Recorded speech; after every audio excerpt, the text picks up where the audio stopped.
Well,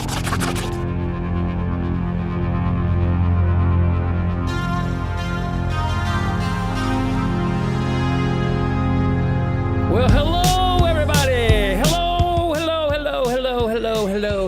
It's Kevin and Andrew have a podcast. And guess what? We're back after a little hiatus, a vacation. We took a vacation from the podcast, and now they renewed our contract. They renewed our contract. That's right. We had to go. We had major contract negotiations going on, and now it's season 2. Season Dose, episode 1. We made it, yeah. Kevin and Andrew have a podcast. That's right. And, we're on Facebook, we're on YouTube, Spotify, iHeartRadio. I love iHeartRadio. Also, there's a couple other ones out there. Apple Podcasts, Google Podcasts. Right, and you know what? You're going to have to keep track of this because you know what? I went through all of season 1, and I still don't know the address of anything.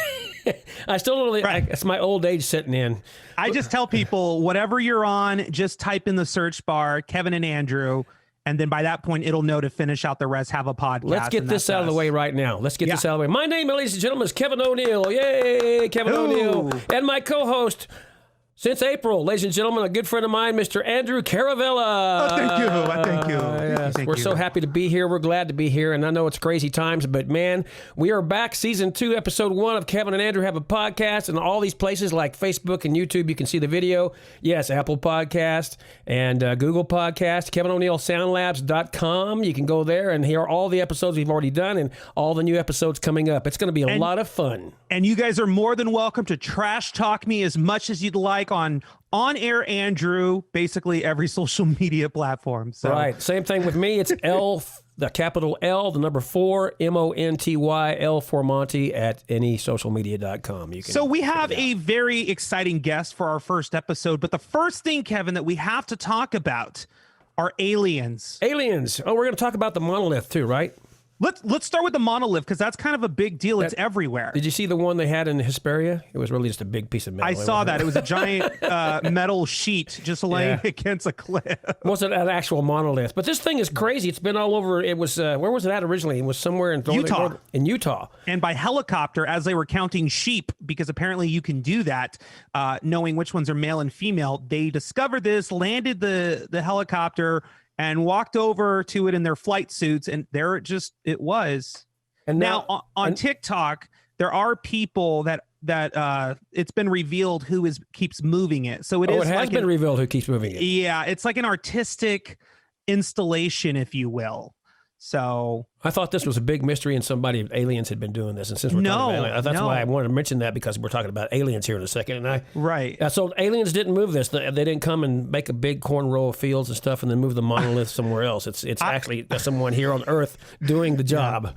Yeah, I would like to think it was aliens, but it's not. Do you believe in aliens? I do. And you know what? Just recently, this guy who is a former Israeli space security chief, I mean, this made TMZ, this made NBC News. He says extraterrestrials do exist. President Trump knows about it. Whether he cares, I don't think so. It's literally being quoted like a galactic federation. That's how they're identifying it. It's been waiting for humans to reach a stage where they will understand what space and spaceships are. We're just not there yet, which I can completely agree with. But it's like there is a universal or galactic community of some kind, and I want to believe that the conspiracy ideas will start to dwindle and it'll start to become reality sooner than later, like before I die. I think it's exciting, and it has to be something real, because why would all these news agencies cover it? It's got to be real. Okay, first of all, here's my theory. Okay, we sent someone. We actually sent someone to the moon in 1969. Okay, so, allegedly. Well, we did. Okay. How could we not? I mean, I've seen rockets. You've seen, have you been to you've been up in what's that, Vandenberg, where they shoot off the rockets, and we've seen that. I don't know if you remember a few years ago when the rocket went up, you could see it going into space and explodes in the stage thing over California. Yeah. I've been to Cape Canaveral, Houston, and Cape Canaveral in Florida, both of the places, and I've seen the actual rockets and things. And there's just no way in my mind, and I've believed this since I was a little kid. And I believe in ghosts. We've talked about that last season with the Ghostbusters thing. I do believe in ghosts, and I also believe that there are aliens. And here's why: there's a million planets out there, a million planets in this universe, and other universes in the galaxy. I mean, like trillions of planets. Yeah, okay. And the thing is that there's got to be life on some of these other planets. There has to be, and it's maybe not as intelligent as us. It may be more. It's probably more intelligent than us, but. There's got to be something, and there has to be. They have to be working toward the same thing that we are. Some kind of travel. The guy who came forward, because he's not the first official to come forward, and he doesn't sound like a nutcase. He actually said 5 years ago people would have thought he was a nutcase, but society's becoming more and more accepting of the idea. So it's just a matter of time, again, hopefully before I die, before this kind of finally all comes to the forefront. But he was a part of this agency from 1981 to 2010. Nick Pope is another prominent figure from the Ministry of Defense who also, vouches, and swears by, the fact that there are aliens. I think it's super exciting. The idea of a galactic federation, and I know those are like quotes, like that's probably not what they really call it, but it's the best way for them to translate it for us. They also said, now this is where it gets, okay, that's cool. Aliens exist, but this is where it gets a little like, that's interesting. The guy also said, and this made it into the news, that there is a base. There is a base on Mars. And I know, please don't turn this off because we don't normally do conspiracies, but I mean, what if that's true? What if that's true? And that Photoshop department at NASA, which is a real thing, part of what they do is to kind of hide that stuff. So we're not they're controlling what we see. So no one freaks out in mass hysteria. I think it's exciting and neat. And I just want it to all come to the forefront already. Well, I think NASA wants to send somebody to Mars by, I think they said 2025, maybe. They want to try to send somebody to Mars. So we'll find out. I mean, I do believe that there's aliens out there. I do believe there's other life out there. Maybe not necessarily on Mars, but there's got to be some on other planets out there somewhere. Maybe not even in this galaxy or this part of the Milky Way. I'll give you another example of something real cool that just happened. All those satellites in the outback in Australia that are supposed to look for life, intelligent life. Right. They decided to do a survey, which they've never done, and basically they linked all the satellites together and just blasted it off into space to do this survey of the universe. It took 300 hours. Do you know what they discovered in 300 hours, Kevin? Milky Way bar. 3 million galaxies that were previously undocumented before. Of course, space is a vast frontier. We're learning more and more in astronomical numbers every single day. So it's just a matter of time, hopefully before I die, that aliens will just be a known fact to the world. And they just sent a new telescope, I believe, up into space here just recently, a few weeks ago. It's like a super Hubble telescope. So it's going to be amazing what we see out there. And probably not in our lifetime, but definitely going to be some connections somewhere. We're going to see something. And there's got to be other planets that are just like us that have water, and there has to be. In unrelated space news, last thing before we get into the interview today, Elon Musk has and SpaceX have been awarded money from the government to create broadband for rural communities. You know what that means? More listeners for Kevin and Andrew have a podcast. That's what that means. That's awesome. I'm looking forward to that. As we're hoping to get more. We got a lot of listeners this last. This thing is really kicking in pretty good, and we're going to be we're worldwide now, but we've got some promotion things in the works where we're going to be more popular than ever. All over the solar system. People are starting to pick up on us and wanting us to be a part of the world, I guess, in other countries and stuff. And I'm very happy about that. And the solar system as well. Speaking of aliens, I didn't almost recognize you because of your little growth that you have on your face. I know. This is what I do in hiatus season. I go and do acting roles. So I've been doing a lot of auditioning lately. So I actually just did a new audition today. Or actually, no, it wasn't an audition. It was a gig. I did a voiceover today. I did an audition earlier today, but I did a voiceover after that. So that's awesome. Yeah. So I'm working. I've done a few voiceovers myself and getting a few things here and there. And I've been... But work is slow. I actually grew mine out too. I see it. The holidays you do like a Santa Claus thing. That's nice. Well, it's my winter coat. Oh, okay. You know, I do it. I do it usually every in the wintertime. I get my face gets a little bit cold, and Right. I try to put this on a little bit. I actually let it go a little further, and of course, haven't been able to go to the barber, so my hair is really. I really gelled it up. You know, when I make these appearances on the television and on the podcast, I try to do my hair the best that I can. You look like a Backstreet Boy dad of some kind. I keep my hair short. I try to keep my hair short, but it's just you know, one of those things where right now there's nobody to cut my hair. You look like the father of a boy bander. I don't know. I saw Jimmy Kimmel and George Clooney using a Flowbee the other night. I'm gonna have to order me a Flowbee to get my hair straight and use it the way it's supposed to be, I guess. Oh, that's but awesome. It's good to see you. I'm glad we're back. Yeah, season 2 is going to be mostly music related stuff. So that's right. Hopefully we're going to get a lot more artists on here. We have seen and we have read all the complaints that we need more music artists. So that is exactly what we're going to give you guys this season. More and more music, mostly independent and previously undiscovered artists that are just as good, if not better, than some of the mainstream artists that are out there nowadays. And hopefully you will walk away from this second season with a whole string of new artists in your Spotify playlist. And speaking of undiscovered artists, you know who we ought to get on here? I'll make a phone call. Our buddy Chris Colt from the pageant. I'm not gonna make that phone call. I'm just kidding. I know Chris listens. I love you, Chris. Yeah, he's all right. He's kind of crazy, but you know, he knows a lot of undiscovered artists. He had a great video show for such a long time.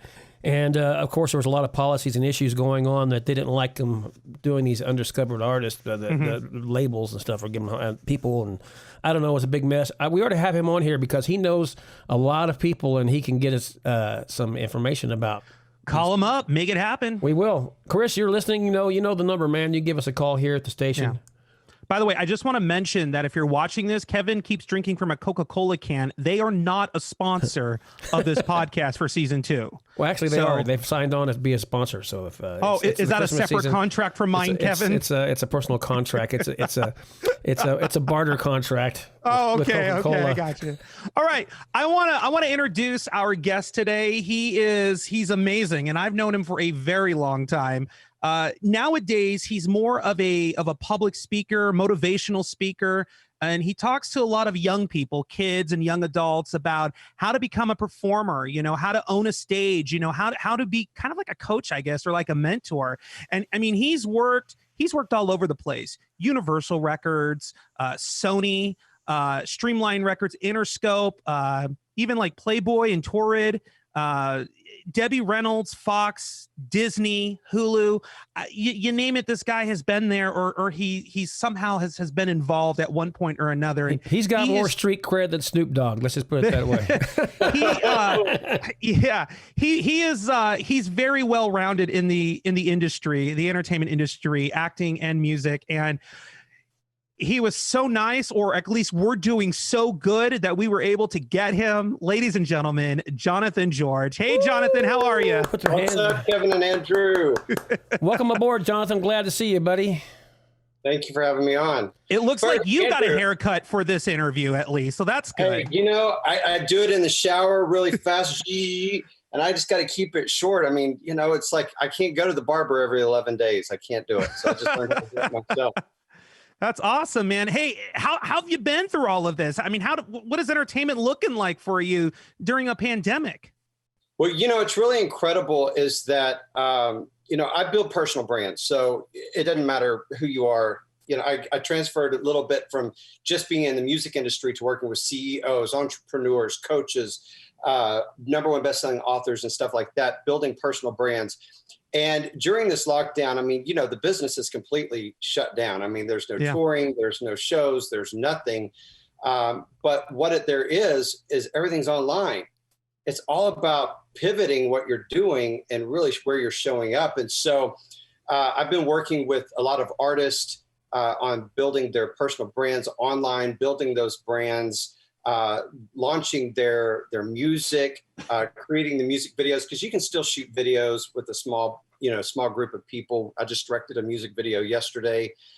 So we've just been really going out there and, I mean, smashing it still.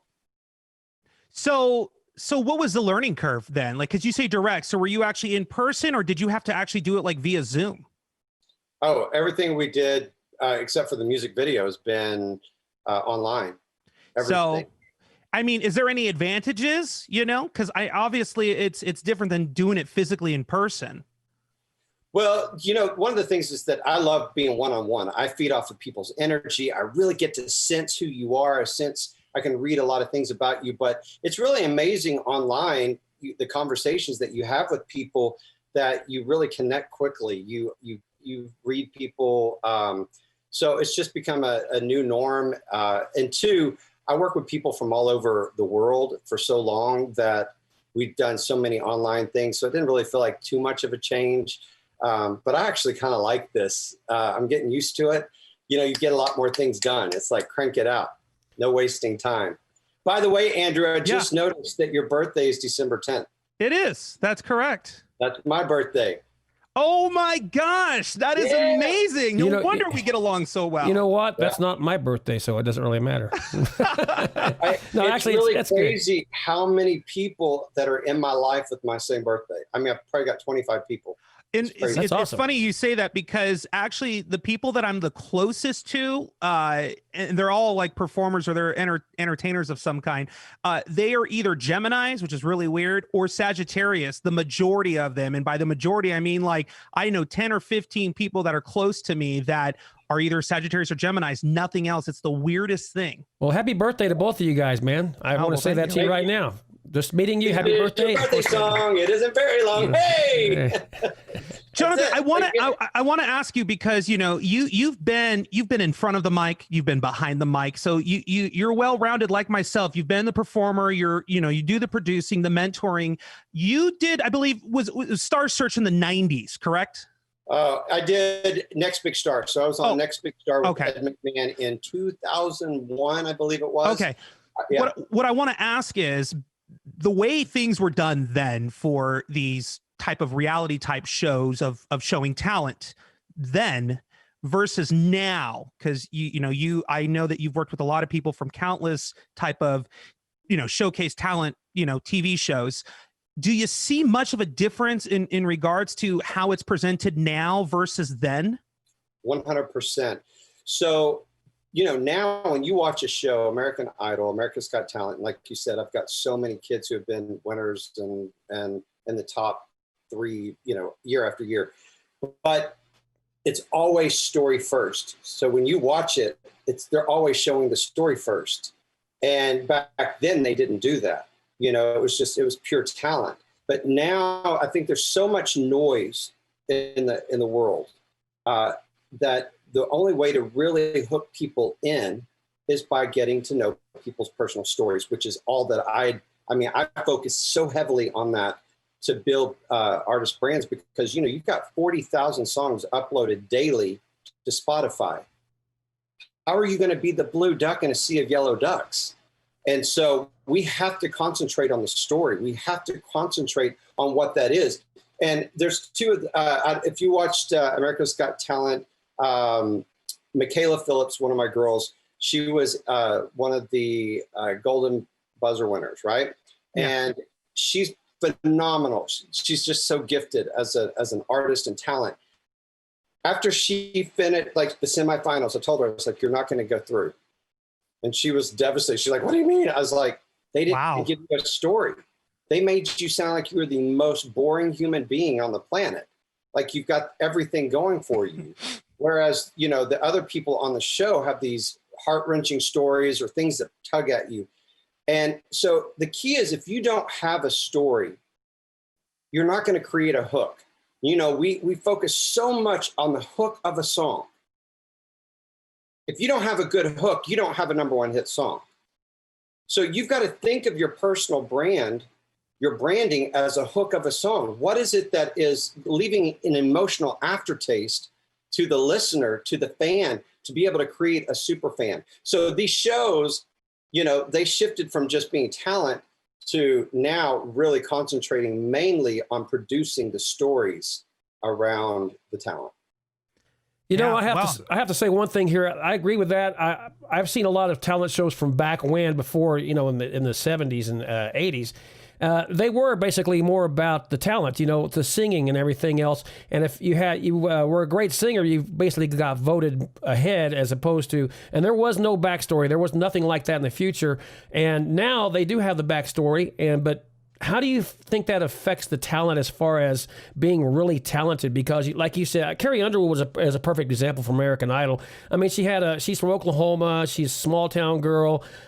She was a great singer, and she had a little bit of a backstory, not a real sympathetic backstory. She was just same with Kelly Clarkson. They both were kind of entrepreneurs in this reality talented showcase type thing.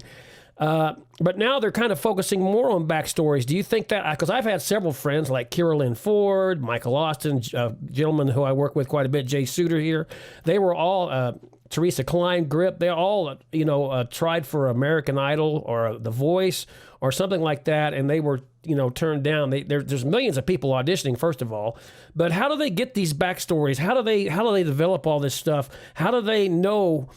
Are they trying to get people to be more interested in the backstory, and that's how they get chosen? Or are they getting more interested in the talent? Because the bottom line is a song has to be really good. It's the hook. Like you said, it has to be the hook that catches anybody before. But if you sing a song and still don't have a hook, or how do I say this? If you sing a song and you have a great hook, but you don't have a backstory and the talent to back it up, is that just a moot point altogether, or what do you think? How many number one hit songs have we seen? It's just a one-hit wonder, right? There's plenty of them. So you got to think of it that way. Forever, artists have always had stories, but we didn't have, social media has taken everything over. So it has created an incredible opportunity for artists. These shows that have taken over have created an incredible opportunity. However, with that noise comes change. So they've had to create the stories and create those hooks and to pull us in, because we get emotionally involved. But this is really the way it always has been, is that you think about it when you were a kid and you were at school and somebody came to speak at your school and it kind of changed your life or impacted you somehow. You will never forget that person. You'll never forget that moment that changed you. And artists nowadays have that ability to make an incredible impact on their listeners and on the fan base. It just creates super fans. And so, the power of your story, if you don't have one, it can be your worst nightmare. Is it dangerous though? Is it to give too much of the personal self out there for people to judge? No.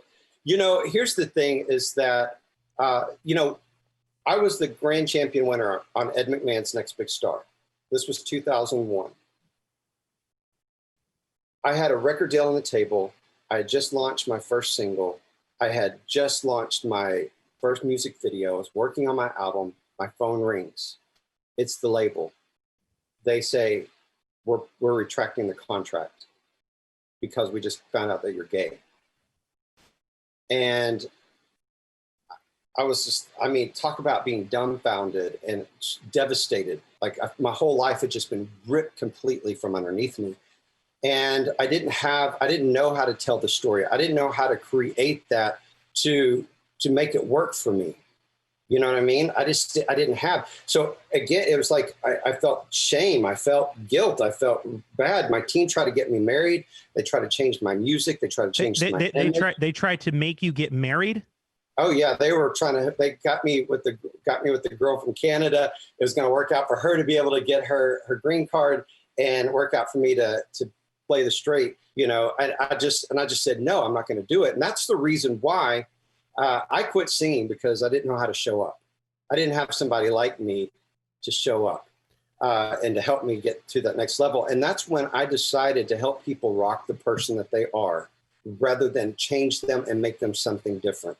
So I truly believe that when you show up authentically, you, and tell your story, and as dirty as it may be, as hard as it may sound, how difficult it may be, if it's coming from a true, authentic place, it will only work in your favor.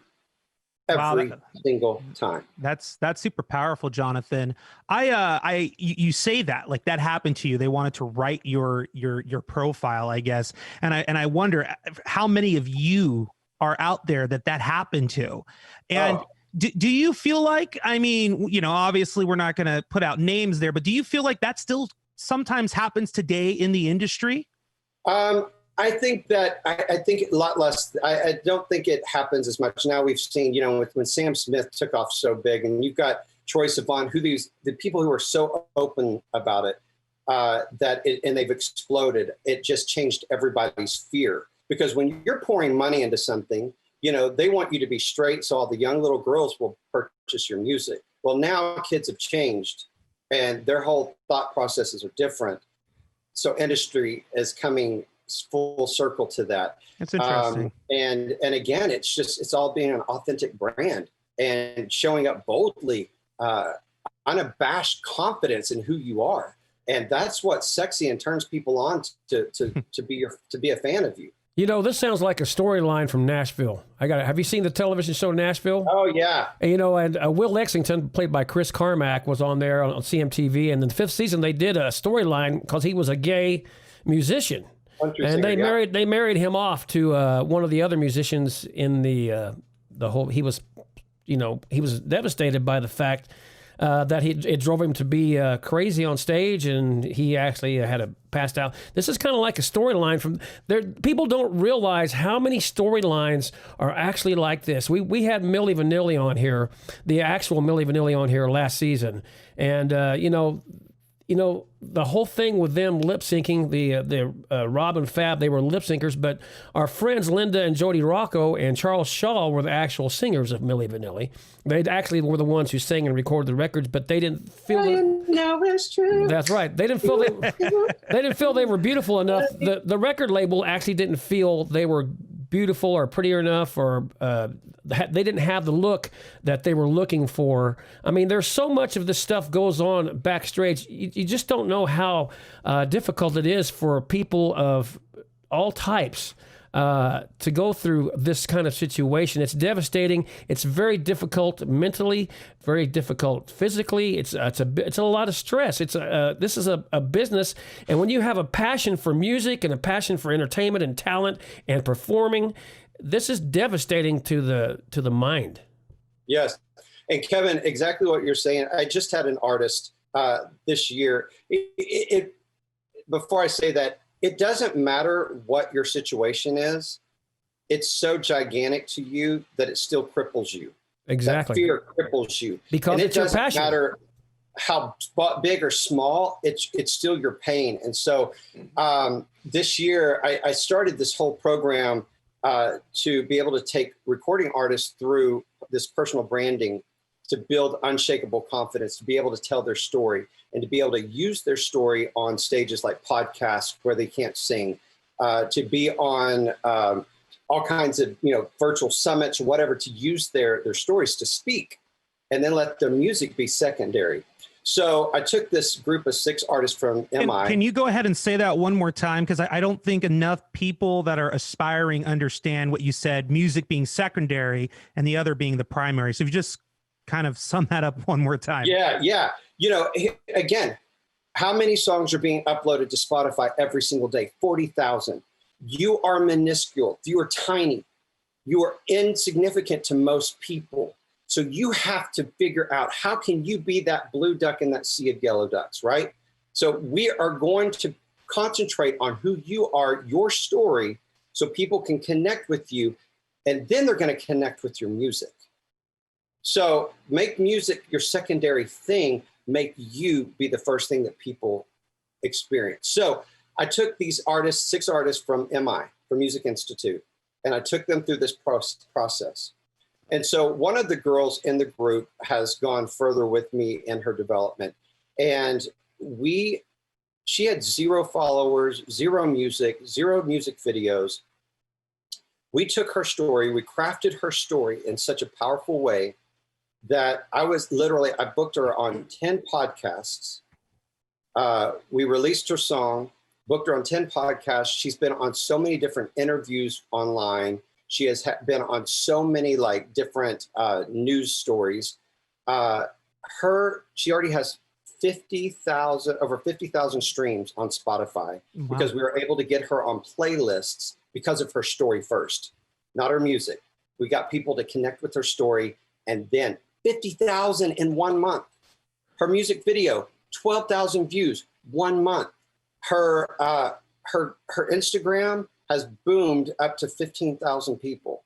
So it's not even just like go join a reality talent show to get your story out there. You can do things if you're just trying to make it on YouTube or trying to get discovered on Spotify. There's other ways to get your story out there that doesn't necessarily include traditional radio and television. Correct. I mean, podcasts are the biggest thing to hit. So you could hit a podcast, 2 podcasts a day, and reach thousands of people that you would never be able to reach. And podcasts are looking for the talent. Yes. And so it's there's so many different stages that you can be on as an artist. You don't have to be live on a stage. And you really think about it. If you were to play at the Whiskey here in LA, you might be lucky to have 25 people in the audience. But online, you could have 100, 200, 10,000. I mean, come on, let's be smart here. How are we going to do this? And so it's all about telling that story again, being upfront, being clear. You look at Demi Lovato. Demi Lovato is so open about all of her junk, all of her stuff in her life, the drug addictions, the suicide thoughts, the depression, anxiety, eating disorders, cutting herself. She's the first person to tell it. And when you do that, you not only like make people fall in love with you, because people become stronger fans because they're like rooting for her, but it also disarms the haters. It takes control away from the media. It takes control there's no firepower then. Exactly. So that, when you're saying, is there too much that you can give? Never, because everything's going to come out in the end. It just does, because if it came out on me in 2000, that was the early stages of Google, everything's going to come out on you now. So you don't think there's a threshold where there's ever going to be too much of any artist? When we're too much is just too much. That it's just, you think that people, I get that people want to be personal. People want to know their friend, want to know their artist, and they want to be close and be personal with them. Like the Kardashians, a great example. We did a thing on Kardashians last season. They are very popular because they're really open about everything. Do you think it's bad? You don't think it's bad in any way to be open at all? There used to be this whole thing about artists being, pull back, don't give too much information. You want to be obscure. But that is not the case now. People want everything on their fingertips, especially the younger generation. Kevin and I, you and I are an older generation compared to where Andrew is, and then even the younger generation that's younger, these guys have stuff at their fingertips immediately. And so they want to know everything. They're used to it. So the only thing I'm going to say is that if you haven't crafted your story in a way that makes you triumphant, or that you're pushing through it you're coming on the up and up, rather than being the woe is me, always in the muck and mire of life, that is going to defeat you. Well, I agree with that, because the thing is, in my mind, I played in bands since 1975. I've been a disc jockey since 1975. I've worked in radio, worked in television, worked behind the cameras. I've played music on stages. I've been everything from the disco age all the way to now. I still do lots of stuff. I have my studio here. Obviously, I do radio and television commercials, voiceovers, and I actually work on a Christmas song right now in the studio and doing a bunch of things. And I've had bands for the last 17 years. I've played in bands. I'm a drummer and a guitar player. But the thing is that you do have to spin, when you go on social media, you want to spin things to be positive. You want to spin things to be triumphant. And if there's a negativity, that you will overcome it. We're still going to go forward, and we're going to still be proud, and we're going to do what it takes, because this is our passion. This is what we love. This is what these people love. And and what, you said earlier, kind of the music is kind of secondary, and that makes me kind of sad, but I get the point. But, the music is what people, there are a lot of great writers out there, and their music comes first, and and that's to them. They'll never be in the spotlight like some of these other people are. And to them, the music comes first, while to some artists who may be getting spun well on the internet and getting all this positivity, their stuff is getting played more, even though they may not be as talented as some of these songwriters. Does that make sense to you? Of course. And the thing is, we always want everything that we do. I don't care if you're an entrepreneur, if you are a producer, if you're a songwriter, you want your talent to always speak first. But people have to think, as an artist, you're an entrepreneur.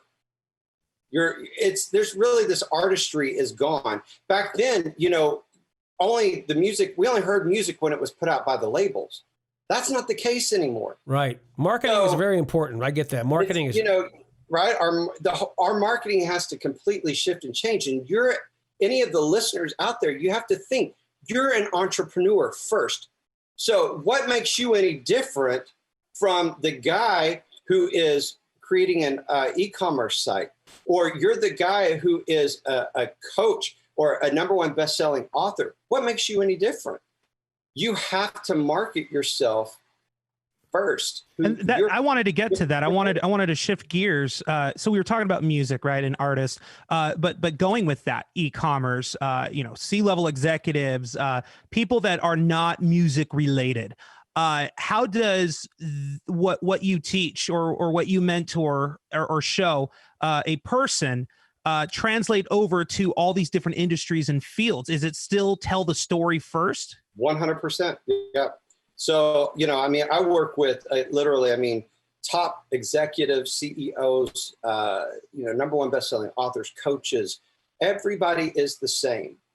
And it's really funny. One thing I really realized was that the music industry is not special. It's not. It's the same thing across the board. It doesn't matter what it is that you're doing.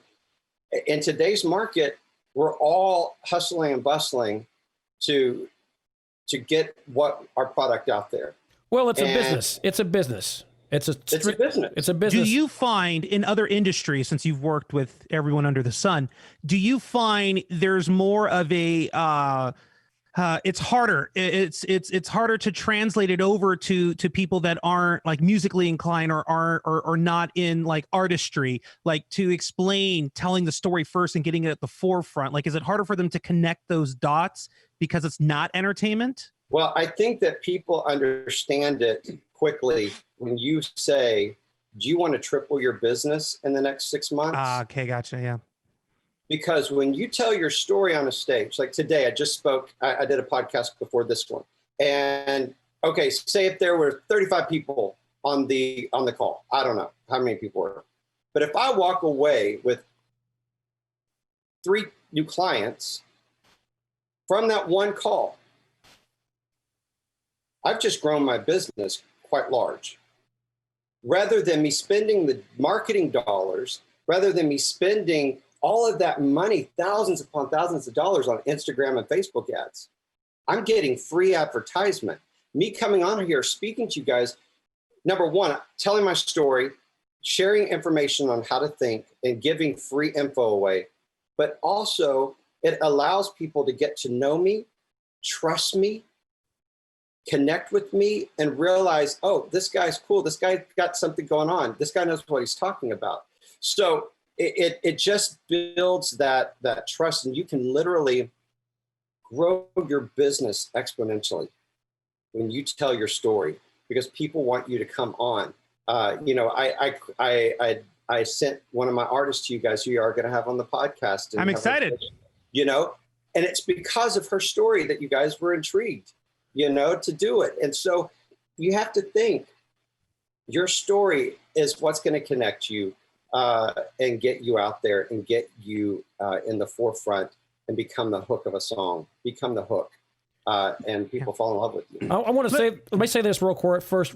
Go ahead. Jonathan George is known as the human hitmaker, ladies and gentlemen. He has founded a company called Unleash Your Rockstar, which is the movement after spending the past 20 years creating rockstar brands for celebrities, entrepreneurs, influencers, and their clients he's got clients who have clients over 150 million online followers. That's a lot of followers. Yeah, so my clients have over 150 million. Yeah, your clients. Yeah. Human hitmaker. He's not an alien. Human, not alien. So he's right about one thing. The deal is that a lot of these artists, a lot of these people who are trying, everybody wants to be in the music business. Everybody wants to be in the podcast business now. I mean, Andrew and I started this April 24th, which was my birthday, by the way. And I didn't know that. I should have got you something. Well, you can do it next year. Okay. I'll tell you what, we'll just call it even. I won't get you anything in a few days. I'll send Jonathan something, though. It's all right. But anyway, the thing is that these people are very small. It's like we were talking about aliens in the galaxy earlier. There's trillions of people out there trying to be a star. They want to do things like we're doing now. They want to sing. They write songs. But you do have to have the marketing. You do have to have somebody behind you. There is a business to this. And if you don't know the business, you'll never be anything. You'll never do anything except enjoy. There's definitely a business, and you have to get. And this is the thing I wanted to lead to with you, Jonathan, right now is how do we? There's so many scam artists out there, tons of scam artists out there wanting to take your money and tell you that you're going to do things. They're going to do things and make you huge, make you famous, and you're a legit guy. What's the key to finding someone who's legitimate like you compared to these scam artists who make it sound really great and awesome and gorgeous, and that they're going to be, you're just going to be great, but they don't know how to put the work into it that you do. Tell me something. Tell us something that separates you from everybody else. One of the biggest things I learned 3.5 years ago was, I've preached everybody needs a coach. If you want to make it to the top, you need a coach. But I didn't have a coach. I didn't know how to find a coach. I just was so busy. I didn't think about it, but I could have already retired had I had a coach. I could have broken through barriers in my own career, my own life, my own mindsets that were holding me back had I had a coach. And so, number one, people need to realize if you don't have a coach, you need to find one. But to find one, be careful of all the people hitting you up on Instagram. If somebody hits you up on Instagram, it doesn't make them a scam, but you need to do your research. Don't just say, oh, they have this. They said they got somebody 150 million online followers. No, reach out to the artists that they've worked with. Ask them, how was it? How was it working with this person? But how I like to do stuff, I like to research the people who are doing big things, like a producer. If I see a producer's doing something really big, then I go and reach out to that producer. Hey, will you work? Can you work with me? Can you work with this artist? And especially if you're new, people aren't always just keen to jump on what you're doing, but you've got to let people know that you're serious about what you're doing. So do your research, but also research who's making the most noise and go after those people. Don't just wait for people to send you Instagram messages saying, hey, give me $150 and I'm going to grow your Instagram 5,000. But here's the thing. A lot of people don't know how to reach out to a producer per se. Would they do that through you? But would that be the smartest thing to do? Because people can't go just, call up, Quincy Jones or somebody like this who's a big producer, and say, oh, I'd like to see if you could produce my stuff. It doesn't work that way. So what's your suggestion on that? Well, number one, everything's relationships, right? The music business has always been a relationship business. And that goes across, again, people who are not in the music business. If you're listening to this is the same thing across the board. So if you want to build a relationship with somebody, on Instagram, people will hit me up and they'll go, hey, listen to my song. I'm not going to listen to your song.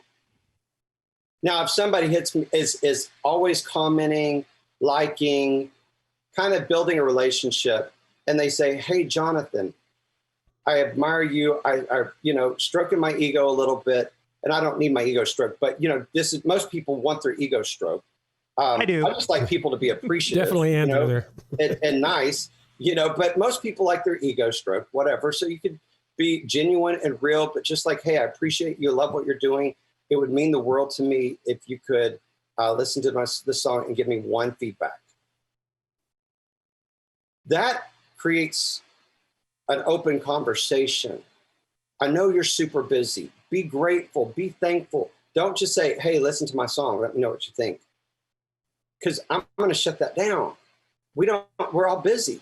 So, it's just like if somebody wants to be on your podcast, they got to take the time to introduce themselves, not like, hey, I want to be on your podcast. They need to say, hey, this is how I can serve you. This is what I can do. This is what I can offer your listeners. I would love to be a part of it. You're doing a great job. Thank you. Whatever. It opens up. You just got to have good conversation skills with people. Let me ask you this, because I work with younger people, but turns out to be mostly parents nowadays. Yeah. And one of the things that parents keep telling me is, oh yeah, little Johnny or little Sally, they want to be Instagram famous or TikTok famous or YouTube famous or fill in whatever social media platform right here famous. And I'm like, okay, well, like, what's the catch? Like, what do they do? Nothing, right? All they know is that they see, influencer A, B, and C, and they're obsessed because that's the new, teen idol nowadays. And they just want to be famous for like no reason. So how do we communicate with those youngins that there has to be more substance there to make it? Well, I'm going to give 3 steps to anything that you're doing, especially if you're going on social media. You need to clarify what you want first. Clarify what that is. What is that intention that you're setting at the end of the day? So when somebody makes a negative comment, somebody is rude, or you're not getting the likes you want, what was the intention that you set for posting? Was that to make somebody smile? Was that to make somebody feel good? Was that to grow your fan base and show your talent and your skill? So you've got to make sure that you have very clear intentions set before you do anything. Then the second thing is that you simplify. Knock out all the other noise and only focus on what that intention is, on what you're showing up as. If it's to be a better dance, is to show people that you can dance and that you can book and you want to book jobs, then show dance video, right? And then the next thing is to magnify that. Just blow it up. So clarify, simplify, and magnify. Those 3 things will grow your social media. But don't just show up on social media. It's going to hurt you in the end if you don't have a clear intention of where you're going. That's short and sweet, because I have tried to explain it to kids that are telling me what they want to do, and it's like deer in the headlights. Like, they just don't get it at all. And I mean, you're right. There has to be a purpose. There has to be a rhyme and reason why you're doing this. And unfortunately, because I want to be famous, is you need to go a little more in depth than that. And I think what it was magnify. That was the last one. What were the other 2? So number 1, clarify, simplify, and magnify. Kevin, write those down so I can put them on a shirt. Yeah. So you get clear on what you want, then you knock out all that noise and you just focus on that one thing that you're doing. And then you just start pushing it out. Magnify that. Speaking of simplify, it's clarify, simplify, magnify. I got that part. But what about originality with you? A lot of these kids today, like Andrew said, they see their favorite artist and they're following this one, and they're copycatters. They're not really, they don't have anything original to offer that someone, I mean, you even hear it on the radio today. A lot of these artists sound the same to me a lot of times. 100%. And that's the problem is that's the label. So the label wants to put out the same thing that worked for that person. They want to create the same thing. It's like when EDM hit That's all we heard. And then all of a sudden we heard EDM with singer-songwriter vocals over the top of it. It was great, but oh my God, we get tired of the same thing. Right. We all like different kind of music. So give us something to bite and chew on. Well, and so a lot of that is the label, because they want to pin you what everybody else is doing. I think a lot of it has to do with computer programs too. The way the software comes out today, people are using the same parts and things in software. A lot of it, I believe, it's I'll sing lyrics of another song to the instrumentation or the sample of another song because I hear the resemblance. I'm like, oh, that's this song. Watch, and then my friends are like, oh wow, that was pretty impressive. I go, no, it's just a formula, and they all use it. Yeah, there's nothing wrong with being in the crowd. It works. It does work. But if you want to be the blue duck and a yellow sea of yellow ducks, then you need to work on being original. It's a longer road. It's going to take you time. But look at Billie Eilish. She's not like anybody else. Yeah, that's true. And that's true. And it blew her up. And you know what? I wasn't on the bandwagon. I didn't care for Billie, except I liked her hair because my favorite color is lime green. And when she won. When she won at the Grammys and I saw everything she won, I stopped and realized I can respect that. Even though it's not the music I listen to, I acknowledge this is different. This is obviously something that is not happening in music right now. And, right so, she deserved to win everything that she won because she was original. And that's the thing, too. People try to sound so much like the artist today. Like, I have heard so many people trying to be like Carrie Underwood. It just kills me. I mean, Carrie Underwood is fantastic, don't get me wrong, but I don't want to hear everybody else sounding like Carrie Underwood. I want to hear whatever. That's the thing about Billie Eilish right now. To me, her voice is unique. It's different. It's completely nothing like anybody else's. It's so many artists. You see it on American Idol. You see it on The Voice. You see it the new shows. I can see your voice. A lot of these singers that are the good ones, they sound like Carrie Underwood, or they sound they've got this high intensity, powerful voices, and they just don't. It's a lot of the same thing, and it gets old fast. Yeah, yep. And Jonathan, so originality is everything, and that goes back to here's the thing. Yeah, personal branding is a lot of like personal development. It's understanding who you are, what makes you different, and owning that difference. If you've got a little quirkiness to your voice, having a coach that says, lean into that rather than let me try to remove that and make you sound like Adele, when you sound so amazing. You just keep doing that little cool thing that's natural in your voice. And so there's, I'm all for, people copying and doing stuff. I mean, you look at even fashion. It doesn't matter from Chanel to Fendi to Forever 21. There is going to be a trend in fashion that it's just going to take off, and everybody wants to wear that because it's the fashionable thing. But put your own twist to it. Put your own little twang to it. Put your own little growl to it, put your own little flip to it, whatever that is. It's be original to you, even though it may be mainstream.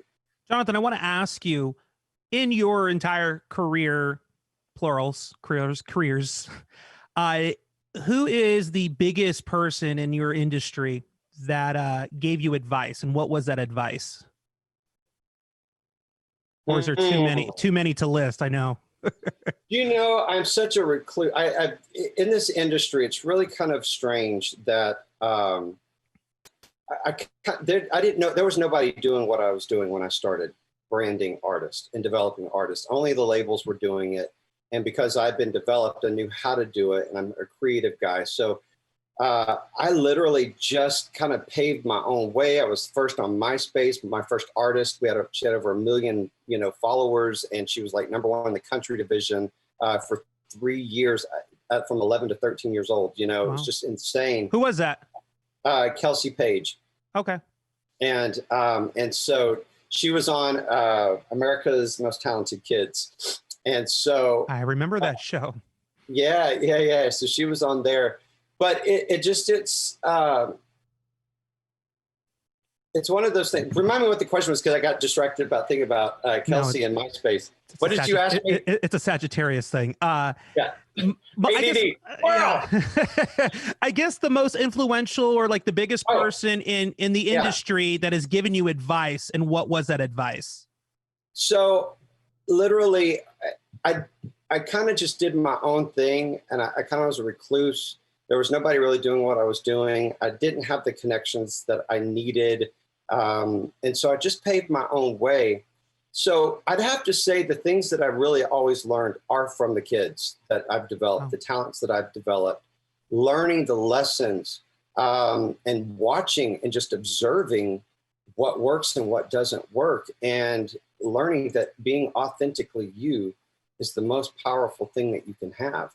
And so it's really from the artists and the talent that I've worked with that I've learned everything that I know. Wow. Yeah, no, that is amazing. Kevin. Yes, sir. What do you got? Anything? I think this has been a great interview. That's what I think. This guy is the legit thing, and you want to definitely be sure and, check him out on Facebook and on jonathangeorge.com for sure, because he's got some interesting things. I've been going through the website. Taking notes over there. I see your pen going. Yeah. Yes, I got the magnifying branding thing going on too. But Jonathan, there was one more thing I wanted to ask you, because you are an expert.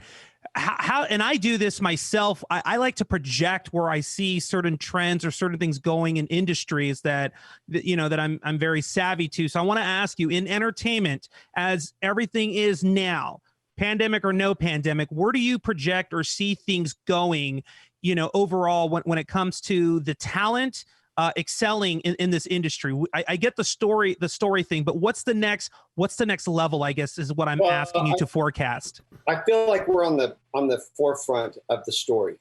Okay. I mean, because it doesn't matter how many times I say it, people are like, what? Oh, wow. Oh, I just didn't even think about that. We're at the beginning of this. Nice. You're going to watch singers, your actors, athletes, you're going to watch everybody start having the power of them is going to be their story. I truly believe it. And if you are not, you can either be like at the end of TikTok, or you can be at the beginning of TikTok. Where do you want to be? So it's like it's going to be the story. And I want to say this before we close, is that I want people to remember that success is 20% talent. Just 20% talent. The other 80% is how you brand that talent to shine. And everybody thinks they need to be Christina Aguilera, but it's okay to be Britney Spears. Britney Spears has won more accolades. She's had more number ones. She's got a greater global impact. Her net worth is more. And that is the power of branding a talent and an ability. When you've got Christina, who was one of the best vocalists of her time, compared to Britney Spears, who's just kind of, or she was a good singer as a kid, but they produced her and dumbed her down vocally to where she is. But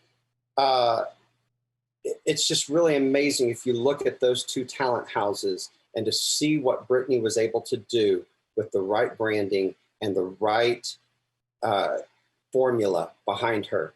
And so I want people to remember, you don't have to be the most talented. You don't have to be the most gifted. You don't have to be the most skilled. You don't have to be a songwriter. You don't have to be an instrumentalist. You just have to be a good vocalist. And you want to include include in that formula too the song, the hook, as we talked about earlier.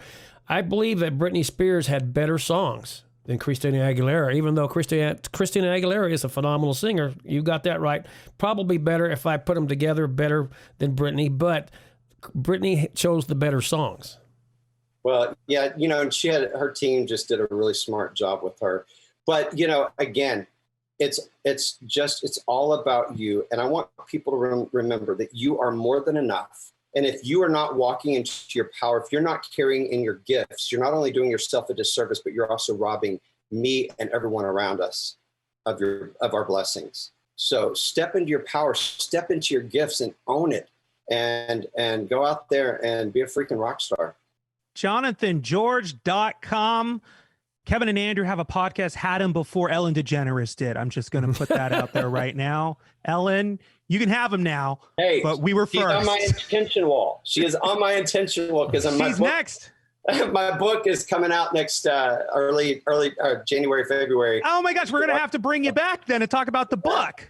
So I put it up on there. I put Ellen. I want to be on Ellen. I love her. So well, that's the next step then. Right after Kevin and Andrew, it's straight to Ellen. It's let me call her manager right now. I got her. She probably downloads and watches this. This is why you're going to get on, because she's going to listen to this episode.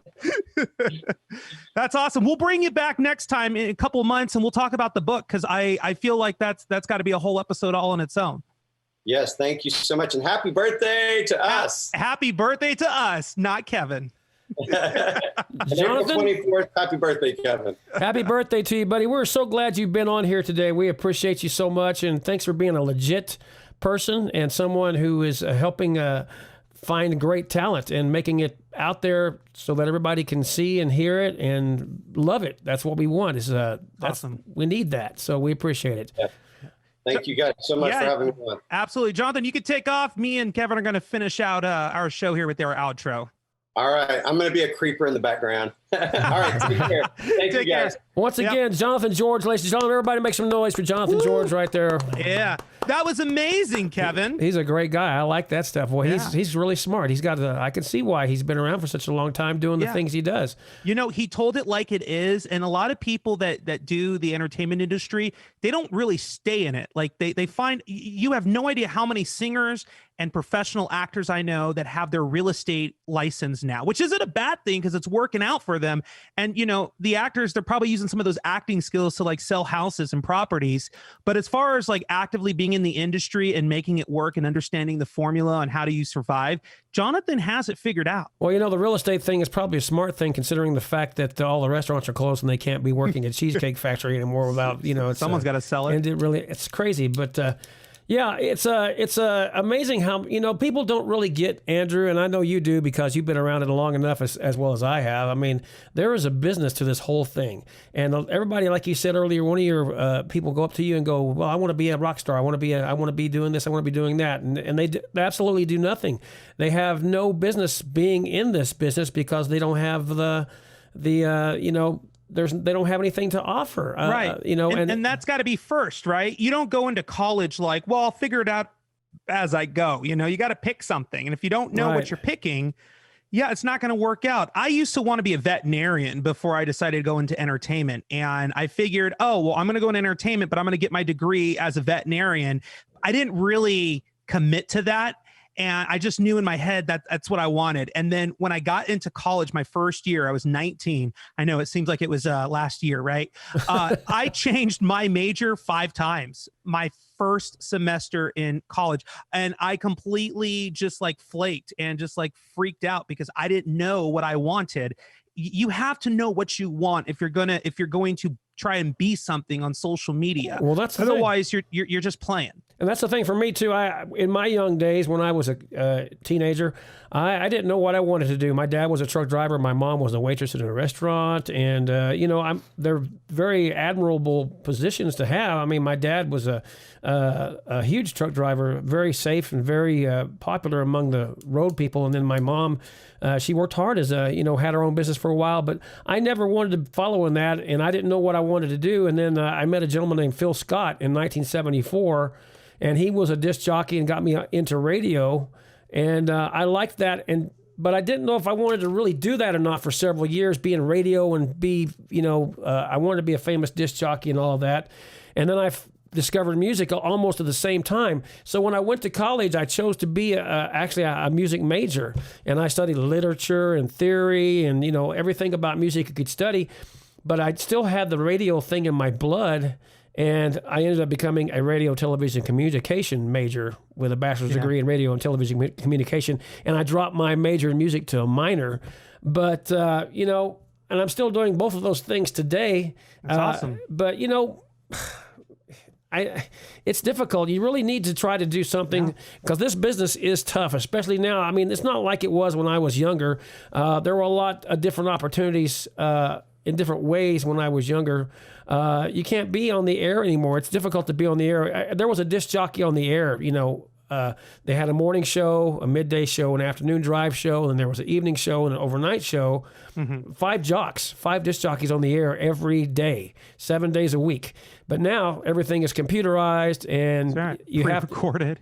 You have to be really a computer technician to be in radio and television these days, or have something to do. I mean, we're here, you and I, and I don't know if you don't know much about the podcast going on behind the scenes, but Andrew and I, we discuss things together all the time. We text each other and stuff, and we're actually on sometimes 30 to 45 minutes early, and we make sure our computers are in sync.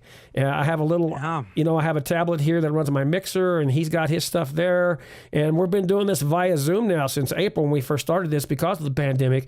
There's a lot of stuff that goes on behind the scenes of these things that you don't know. And if you don't know the business, then, you're kind of screwed, I would think. I mean, there's so many people out there who do this, and like Whitney Cummings, and just an example, she's got a huge couple. She's got a team. Yeah, she has a team, but we can compete with Whitney, just letting you know. Yeah, absolutely. I mean, we're there. So I just think that, if you're going to do something, be sure and study it first. Be sure, get an education in everything you do. Know the craft. Know your craft and do it well before. And then I'll call up Jonathan and say, hey, look, I have a great craft here. And he'll get you promoted, and he can do a lot of things for you. Tell him, Kevin and Andrew said you're the guy to go to. Here we are, JonathanGeorge.com. And hopefully that referral will help us somehow. Speaking of .coms, Kevin O'Neill, SoundLabs.com. If you want to follow the podcast, we have 16 episodes from season 1 that you can listen to. And all on demand. Stream them all at once. This is season 2, episode 1 right now. And Andrew, tell them about our other places that we can be seen and heard. Hey, email us, KOAC Podcasts. KOAC podcast at gmail.com.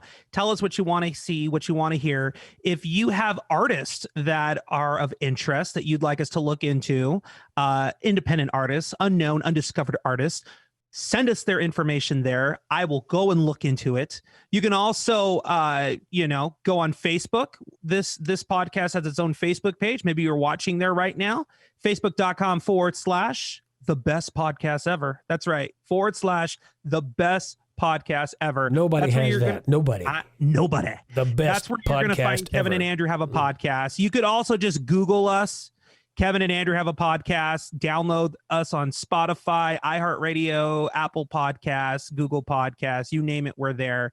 And let us know. Let us know who you want to see or hear, or see and hear this season, and we're going to try our hardest to get them on the show for you. One other thing, YouTube. We have a video show on YouTube as well. Woo! Yeah, Kevin and Andrew Have a Podcast. You can look it up. It's just Kevin and Andrew. Video show. It's a video show. And we also put our videos on Facebook, too, and Kevin and Andrew Have a Podcast on our Facebook as well. So you're going to be able to see us on TV, and you're going to be able to see us and hear us on the radio as well. We can't see us on the radio, but you can hear us on the radio.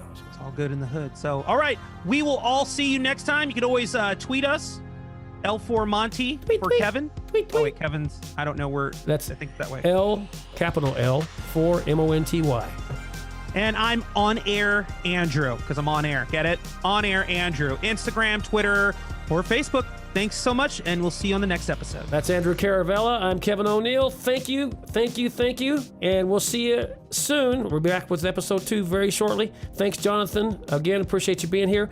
God bless you all. Be safe in this time. Later.